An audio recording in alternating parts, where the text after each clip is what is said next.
إن الحمد لله نحمده ونستعينه ونستغفره ونعوذ بالله من شرور أنفسنا ومن سيئات أعمالنا من يهده الله فلا مضل له ومن يضلل فلا هادي له وأشهد أن لا إله إلا الله وحده لا شريك له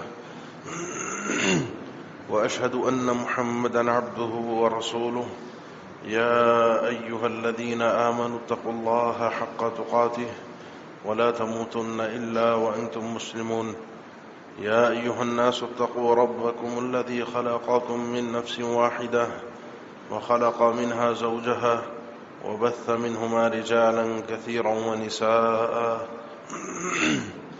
واتقوا الله الذي تساءلون به والأرحام إن الله كان عليكم رقيبا يا أيها الذين آمنوا اتقوا الله وقولوا قولا سديدا يصلح لكم أعمالكم ويغفر لكم ذنوبكم ومن يطع الله ورسوله فقد فاز فوزا عظيما أما بعد فإن أصدق الكلام كلام الله وخير الهدي هدي محمد صلى الله عليه وسلم وشر الأمور محدثاتها وكل محدثة بدعة وكل بدعة ضلالة وكل ضلالة في النار أعوذ بالله من الشيطان الرجيم بسم الله الرحمن الرحيم وعد الله الذين آمنوا منكم وعملوا الصالحات ليستخلفنهم في الأرض كما استخلف الذين من قبلهم وليمكنن لهم دينهم الذي ارتضى لهم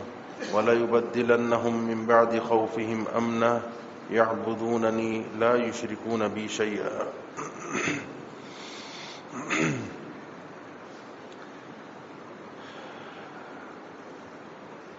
نبی کریم صلی اللہ تعالی علیہ وسلم کا فرمان ہے بدأ الاسلام غریباً، یہ دین اسلام آغاز میں ناواقفیت رکھتا تھا، کوئی جانتا نہیں تھا، چند لوگ تھے جن کے پاس اس دین کا علم پہنچا، اس دین کی معرفت پہنچی۔ وَسَيَعُودُ كَمَا بَدَأَ، اور ان قریب ایک زمانہ آئے گا کہ دین اسی طریقے سے اجنبی ہو جائے گا جس طریقے سے آغاز میں اجنبی تھا۔ فَطُوبَى لِلْغُرَبَاء، یہ چند لوگ جو اس دین کو تھامتے ہیں اس اجنبیت کے عالم میں، ان کے لیے خوشخبری ہے۔ آغاز میں آپ صلی اللہ علیہ وسلم جس انداز میں آپ نے دین کو پیش کیا، جس انداز میں آپ صلی اللہ علیہ وسلم نے اللہ کے دین کے لیے قربانیاں پیش کی، وہ سب ہم آپ صلی اللہ علیہ وسلم کی سیرت سے پڑھتے ہیں، جانتے ہیں۔ تکلیفوں سے یہ دین پہنچا ہم تک، آسانی کے ساتھ نہیں پہنچا۔ اس کے لیے لوگوں نے قربانیاں دیں، لوگوں نے اپنی جان کے نذرانے پیش کیے، اپنا مال چھوڑنا پڑا، اپنی جان داؤں پر لگانی پڑی، پھر یہ دین مجھ تک اور آپ تک پہنچا۔ مدینہ میں، مکہ میں ہوئے ظلم پر اللہ تعالیٰ نے اجازت دی، اذن للذین یقاتلون بانہم ظلموا، کہ اب جن پر ظلم ہوا ہے ان کے لیے اجازت ہے اپنے ظلم پر بدلہ لیں، اور آہستہ آہستہ یہ احکامات تبدیل ہوتے ہوتے حکم الہی یوں آیا کہ وقاتلوہم حتی لا تکون فتنہ ویکون الدین کلہ للہ۔ یہ قتال، یہ جہاد مشرکین اور کفار سے کرتے رہو، اور مقصود جہاد صرف ایک ہے کہ اللہ کا دین غالب آ جائے، اللہ کا دین اوپر آئے۔ یہاں پر عبادت اگر اس زمین پر کسی کی ہو تو وہ صرف اور صرف ایک رب کی ہو۔ تاریخ میں مسلمانوں نے جب تک اس شعار کو اپنائے رکھا اور اس دھوکے میں نہیں آئے کہ یہ دنیا کی زندگی ہے، یہاں امن و امان اور چین اور سکون کے ساتھ رہنا چاہیے.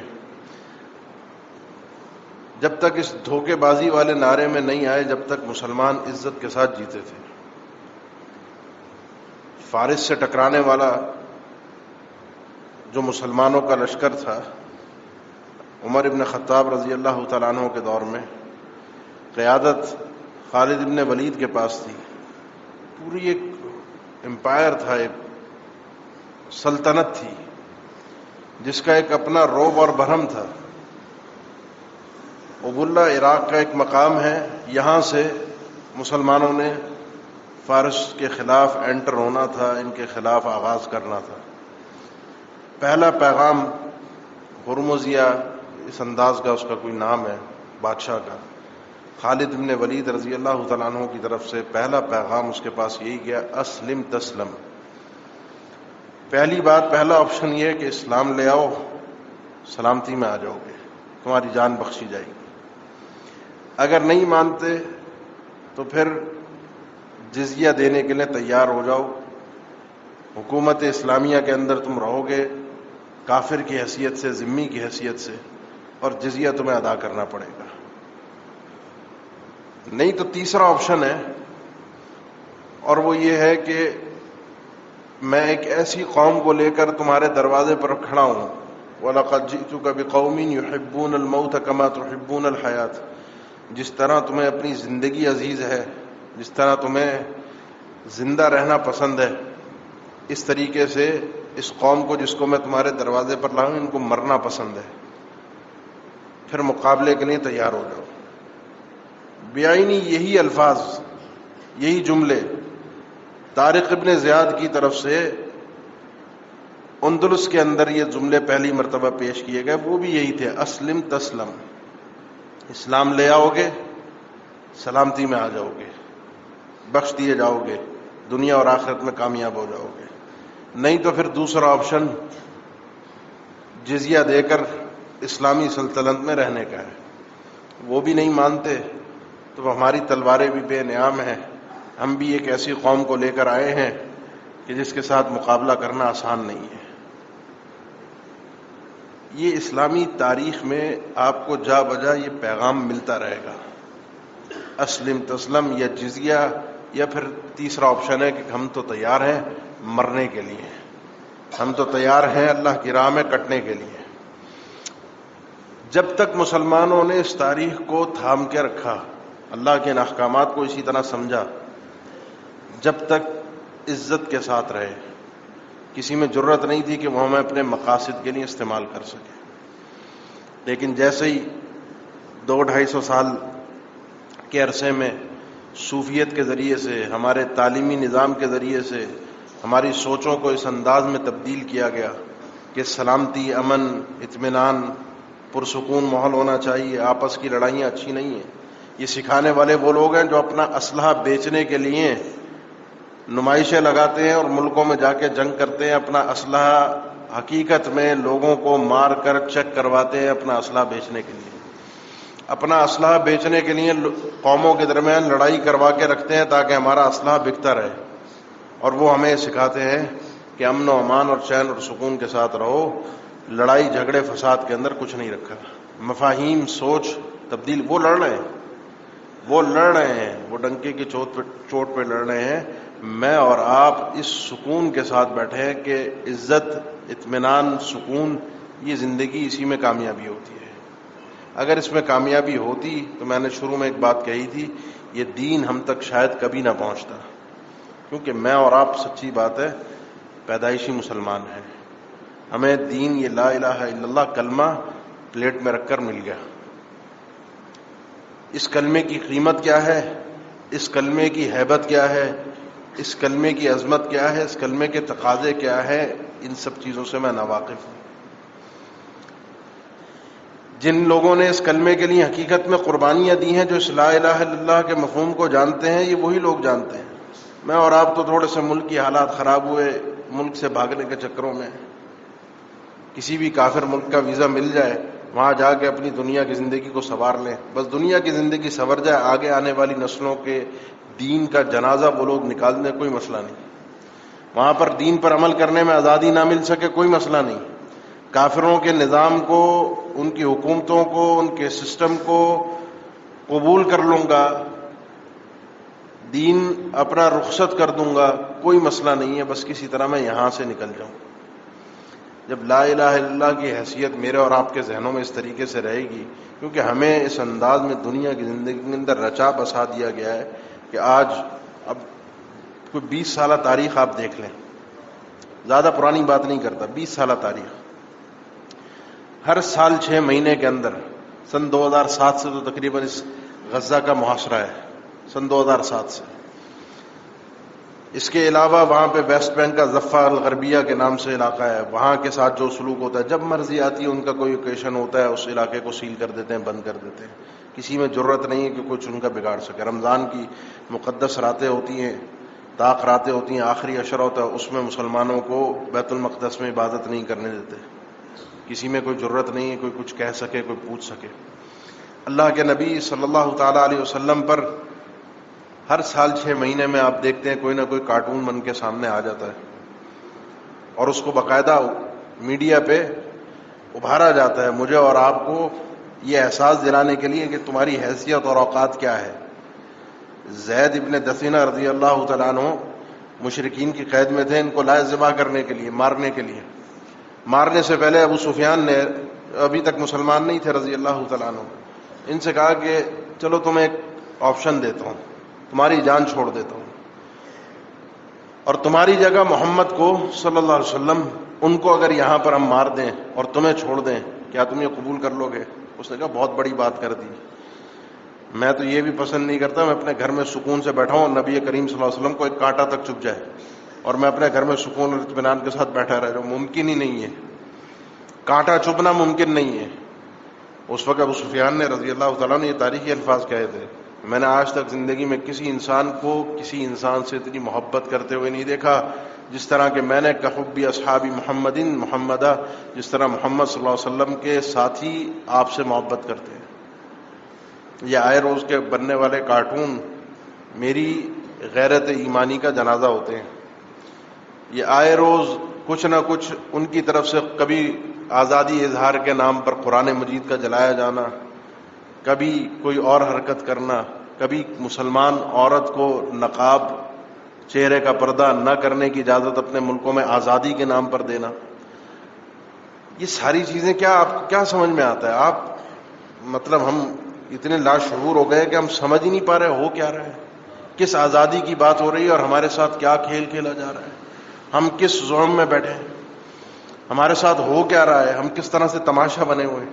جو نبی کریم صلی اللہ علیہ وسلم کے فرمان ہے، بے شمار بار آپ نے ان ممبروں سے سنا ہوگا، خاص طور سے ان دنوں میں، کہ ایک وقت آئے گا کہ انتدع علیکم الامم، تمہارے لیے لوگ ایسے دعوت دیں گے تمہیں مار پیٹ کرنے کے لیے جس طرح کھانے والے ایک دوسرے کو دسترخوان پر دعوت دیتے ہیں۔ صحابہ نے حیرت سے پوچھا اللہ کے نبی کم ہوں گے ہم؟ بھائی بدر میں 1/3 تھے نا، 2/3 وہ زیادہ تھے، 1313 جیت گئے تھے، ہم کم ہوں گے؟ فرمایا نہیں، ولکنکم غثام کا غثاء السیل، لیکن تمہاری حیثیت اور اوقات ایسی ہوگی، تعداد میں بہت زیادہ ہوگے لیکن اوقات تمہاری ایسی ہوگی جس طرح ایک سیلاب کا ریلا آتا ہے نا، ہم تو یہاں کم مناظر دیکھتے ہیں، کبھی ندی میں سیلاب آ جائے تو سیلاب کے اوپر جو اوپر کچرا ہوتا ہے، اوپر جو لکڑیاں تیر رہی ہوتی ہیں، اوپر جو سامان تیر رہا ہوتا ہے، تمہاری حیثیت اور اوقات اس کچرے کی مانند ہوگی، مسلمانوں کی اپنی کوئی حیثیت اور اوقات نہیں ہوگی۔ یہ سیلاب، یہ ریلا تمہیں جہاں چاہے بہا کے لے جانا چاہے تم اس کے ساتھ ساتھ جاؤ گے، مجبور ہو، وہ جو تم پر اپنا فیصلہ نافذ کرنا چاہے وہ تمہیں قبول کرنا پڑے گا، ہوگے تم تعداد میں زیادہ لیکن اوقات اور حیثیت یہ ہوگی۔ وجہ آپ نے سن لی ہے، جو میں نے 1200 سال کی تاریخ ذکر کی، 200 سال پہلے تک مسلمانوں نے ایک حد تک اپنے آپ کو مضبوط رکھا، مسلمان ایک حد تک کسی نہ کسی زاویے سے، کسی نہ کسی انداز سے اپنے آپ کو متحد رکھتے تھے، آگے بڑھتے تھے، دشمن کی آنکھ میں آنکھ ملا کر بات کرتے تھے، کبھی زوال کا شکار بھی ہوتے، کبھی عروج پر بھی آتے، اونچ نیچ چلتی رہتی تھی، لیکن اس انداز کی ذلت کبھی بھی تاریخ میں آپ کو نہیں ملے گی جس انداز کے حوالے سے ذلیل اور رسوا آج ہم ہوئے ہیں. چھوٹی چھوٹی ٹولیوں میں بٹے ہوئے ہیں، یہ ملک اس کا، یہ ملک اس کا، یہ ملک اس کا. ہر خطہ، ہر لکیر والا اپنے اپنے مفادات کے لیے لڑ رہا ہے اور سوچ رہا ہے کہ وہ ڈوب رہا ہے، وہ غرق ہو رہا ہے، وہ مر رہا ہے، وہ مر جائے، میں بچ جاؤں گا، میرا کوئی مسئلہ نہیں ہے. نہیں میرے بھائی، جس بنیاد پہ اس کو مارا جا رہا ہے، جس بنیاد پہ اس کو ذلیل کیا جا رہا ہے، وہ کوئی بنیاد میرے پاس ہے. یا تو میں اپنا نام چینج کر کے کوئی اپنا مائیکل، ٹام اس طرح کے نام رکھ دوں اور اپنا مذہب بدل کے گلے میں صلیب لٹکا لوں تو ٹھیک ہے. اگر میرا نام یہی عبداللہ اور محمد رہے گا تو میرے نام کے اس نام کے ساتھ ساتھ اور اس پہچان کے ساتھ ساتھ یہ حال میرا ہو کر ہی رہے گا، مجھے وہ چھوڑیں گے نہیں. وَلَن تَرْضَىٰ عَنكَ الْيَهُودُ وَلَا النَّصَارَىٰ حَتَّىٰ تَتَّبِعَ مِلَّتَهُمْ. یہ کبھی آپ سے راضی نہیں ہوں گے، یہ کبھی آپ سے خوش نہیں ہوں گے جب تک آپ ان کی ملت کے تابعدار نہ ہو جائیں. اس لیے اپنے جو وجہ ہے نا اس کو سمجھیے. وہ وجہ یہ تھی کہ ہم اپنے دین سے حقیقت میں ناواقف ہو گئے. ہمیں جو تعلیمی نظام ہمارے اس نوجوان نسل پر مسلط کیا گیا ہے، جس سے گزر کر آ رہے ہیں، جس انداز سے ان کے ذہنوں کو برین واش کیا جا رہا ہے، جس انداز سے ان کو تبدیل کیا جا رہا ہے، جس انداز سے ان کی ذہن سازی کی جا رہی ہے، جس انداز سے اچھائیاں برائیاں اور برائیاں اچھائیاں کر کے ان کو دکھائی جا رہی ہیں، یہ چیز میں اور آپ سمجھ نہیں پا رہے ہیں. ہم تو لائن میں لگے ہیں کہ اچھے سے اچھے اسکول میں ہمارا بچہ پڑھے گا، اچھے سے اچھے اسکول میں آگے بڑھے گا. وہ اچھے سے اچھے اسکول میں اچھے سے اچھا نشہ بھی ملتا ہے، اچھے سے اچھی اخلاق کی بربادی بھی ملتی ہے، ذہنی فساد بھی ملتا ہے. اللہ اور اس کے رسول سے احکامات کے سامنے کھڑے ہونے کے لیے انسان کو جوش اور جذبہ بھی دیا جاتا ہے کہ اللہ کون ہوتا ہے، رسول کون ہوتا ہے، تمہیں تمہاری زندگی گزارنے کا طریقہ بتانے والا. چیلنج کرو اللہ کو. یہ آپ کے اسی شہر کے لوگ ہیں جو یہ سب باتیں کر رہے ہیں. کوئی زیادہ دور، اب کوئی بڑی بات، کوئی دور امریکہ یورپ کی بات نہیں ہے. اور یہ سب اسی تعلیمی نظام سے نکل کر آئے ہیں. آپ اور میں اب ایسی نسل سے، ایسے آنے والوں سے کیا توقع رکھ سکتے ہیں کہ یہ اسلام کی خاطر جان دیں گے، اسلام کی خاطر اپنی جان کا نذرانہ پیش کریں گے؟ ان کو تو اس ایسے کمفرٹ زون کے اندر کر دیا گیا ہے، ایسی سہولتوں اور آسانیوں اور آسائشوں کا خواب دکھا دیا گیا ہے کہ نیا موبائل آئے مارکیٹ کے اندر کسی نئی کمپنی کا تو اس کو پہلے سے پہلے لینے کی کوشش ہونی چاہیے، تاکہ مارکیٹ میں آنے کے بعد کسی محفل میں میں جاؤں، کسی دعوت میں بیٹھا ہوں، کہیں رشتہ دار ہوں، کوئی خاندان ہو، دوست یار ہوں، تو فوراً اپنا موبائل نکال کر دکھا سکوں کہ نیا موبائل میرے پاس بھی آ گیا ہے. نئی سے نئی گاڑی آ جائے، نیا ماڈل آ جائے تو فوراً تبدیل کرنا ضروری ہے، ورنہ اپنی عزت میں کمی محسوس کرتا ہوں کہ اس پرانے ماڈل کی گاڑی کو لے کر کس طریقے سے میں گھوم رہا ہوں، لوگ کیا کہیں گے. میں تو اپنی زندگی کو اسی چکر کے گرد گھما رہا ہوں. خواتین ہیں تو ان کی ایک الگ اپنی اسی گرد سوچ گھوم رہی ہے، وہ اسی حوالے سے اپنی زندگی کو گزار رہی ہیں. کوئی پتہ نہیں ہے کہ کس قسم کی نسل ہم تیار کر کے آگے امت کو فراہم کر رہے ہیں. انہوں نے بس یہی سوچ لیا بچے کے ہاتھ میں موبائل پکڑاؤ، اس موبائل کے ذریعے سے بچے کی پرورش ہو، اپنی جان چھڑاؤ، اپنا سکون، اپنا اطمینان. جب تک میں اور آپ اپنے دین کی طرف حقیقت میں پلٹ کر نہیں آئیں گے، اس لا الہ الا اللہ کی عظمت اور قیمت اور ہیبت کو نہیں سمجھیں گے. یہ کلمہ قربانی مانگتا ہے آخرت کی کامیابی کے لیے، آخرت میں اللہ کی بارگاہ میں سرخرو ہونے کے لیے. یہاں دنیا کے اندر تھوڑی سی اپنے آپ کو قربان کرنا ضروری ہے، اپنی جان مال عزت کی قربانی اللہ کی راہ میں دینا ضروری ہے. اس کے بغیر کامیابی ممکن نہیں ہے. جن لوگوں کے ہم حضرات کے آپ کو واقعات سناتے ہیں، یہ قربانیاں دے کر آگے بڑھے تھے. یہ رضی اللہ عنہ ایسے نہیں بنے تھے، یہ ایسے لیڈر اور قائد نہیں بنے تھے، یہ قربانیاں دے کر آگے بڑھے تھے. ایک نوجوان بچے کی آپ کو بات بتاتا ہوں. اللہ کے نبی صلی اللہ علیہ وسلم کے دور میں جب یہ آپ صلی اللہ علیہ وسلم خاموشی سے دعوت دیتے تھے، خاموشی سے دعوت دیتے دیتے ایک بچے کے کانوں میں یہ آواز پڑ گئی. نوجوان تھے، اور نوجوان بھی امیر گھرانے کے تھے، ماں باپ کے لاڈلے بھی تھے، اور ماں باپ کی طرف سے سہولتیں بھی بہت تھیں. سہولتیں اتنی تھیں کہ ان کی خوشبو بھی مہنگی سے مہنگی ہوتی تھی، اور وہ خوشبو ایسی استعمال ہوتی تھی کہ معروف تھا کہ یہ خوشبو مصعب ابن عمیر نامی شخص لگاتا ہے. ماں کو پتہ چل گیا کہ اس بچے نے لا الہ الا اللہ پڑھ لیا ہے، اور لا الہ الا اللہ کے مفہوم سے ماں بھی واقف تھی، بیٹا بھی واقف تھا.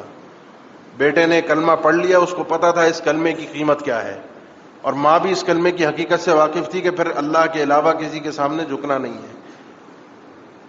ماں نے اپنے بیٹے سے تعلق ختم کر دیا، وہ ساری سہولتیں چھین لی گئیں جو اس بچے کو حاصل تھیں۔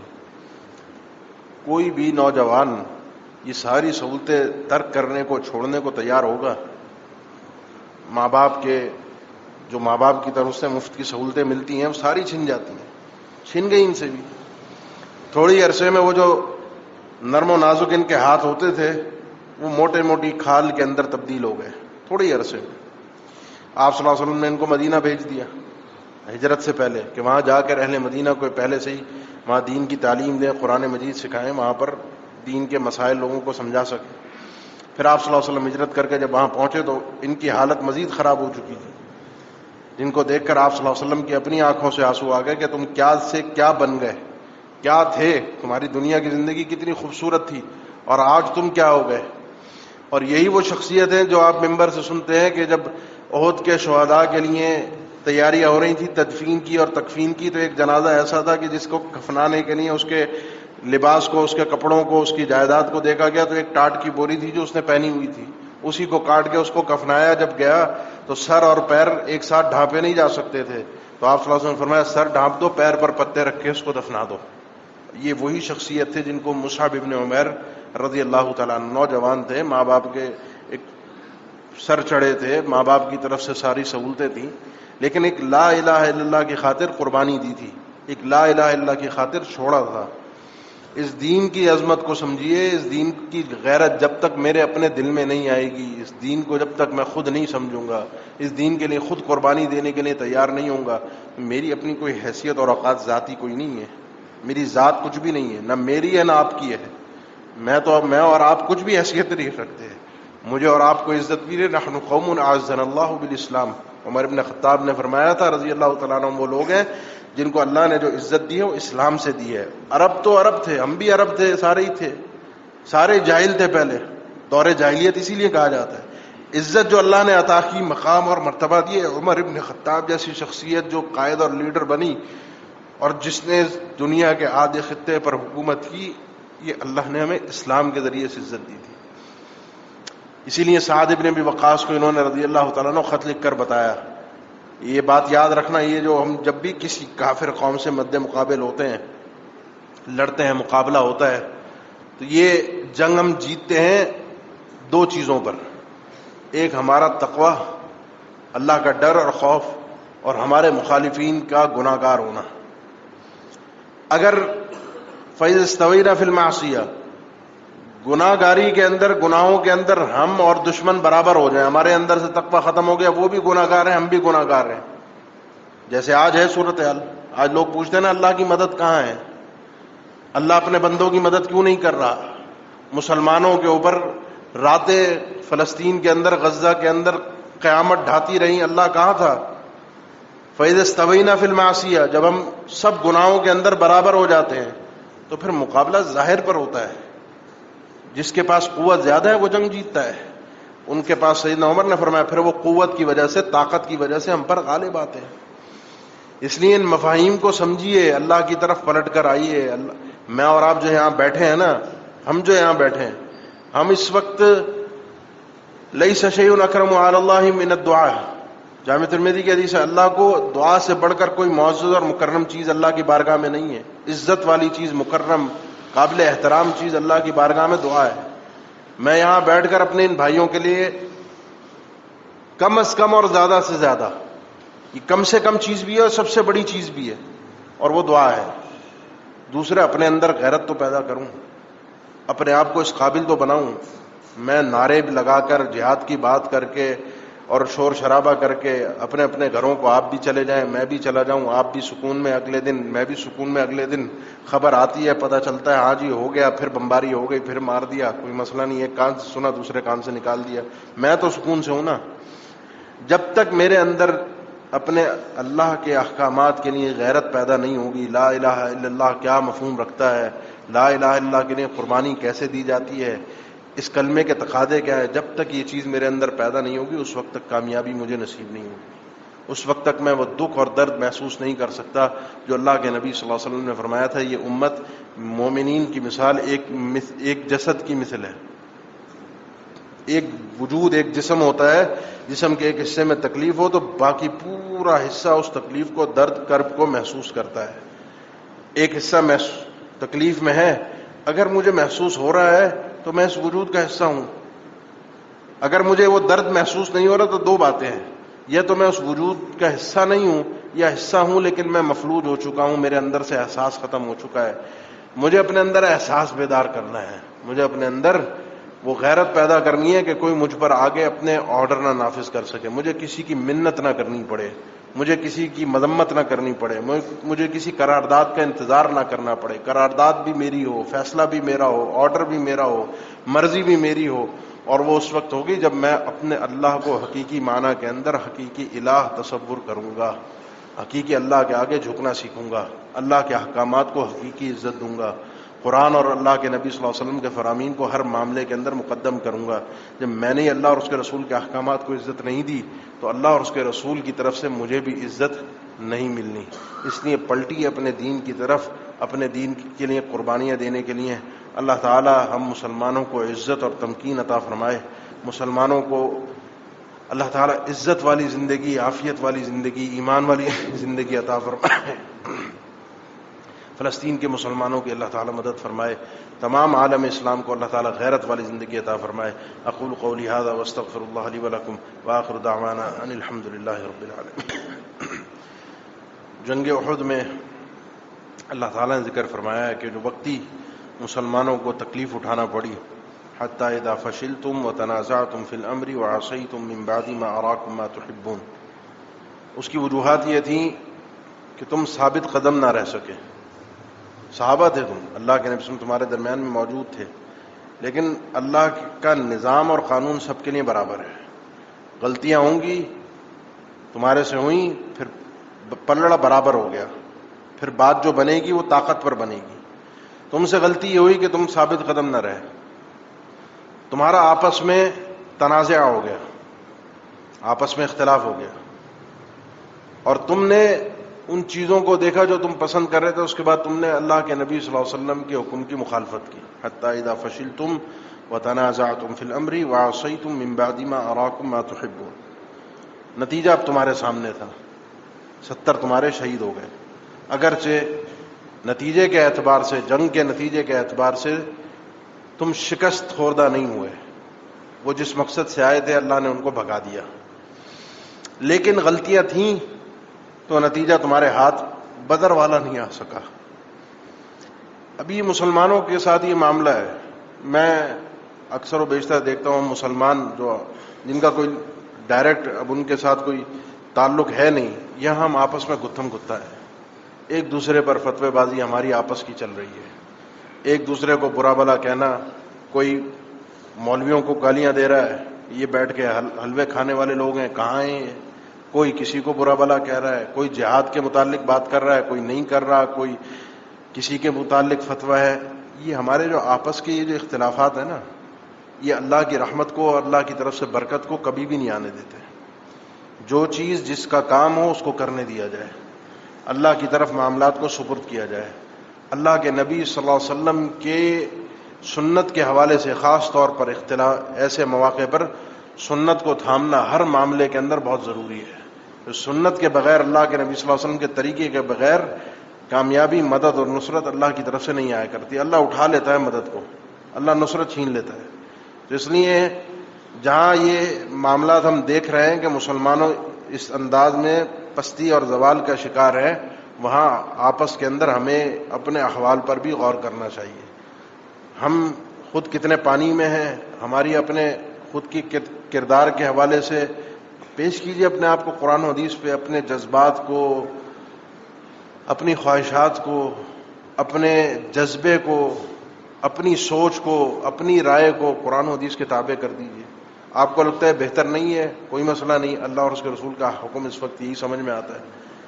جذبہ بعد میں ہے، جذبات بعد میں ہیں، میری رائے بعد میں ہے، میں جو سمجھتا ہوں وہ بعد میں ہے، پہلے اللہ اور اس کے رسول کے فرامین ہے. میری خاموشی سے اگر دین کو مدد اور نصرت ملتی ہے تو مجھے خاموش رہ جانا چاہیے.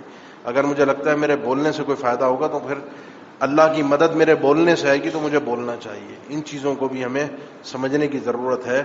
یہ ان مواقع پر اختلافات کو ابھارنا، اختلافات کو چھیڑنا، ایک دوسرے پر طعن و تشنیع کرنا، اللہ کی رحمت کو یہ چیز اٹھا لیتی ہے.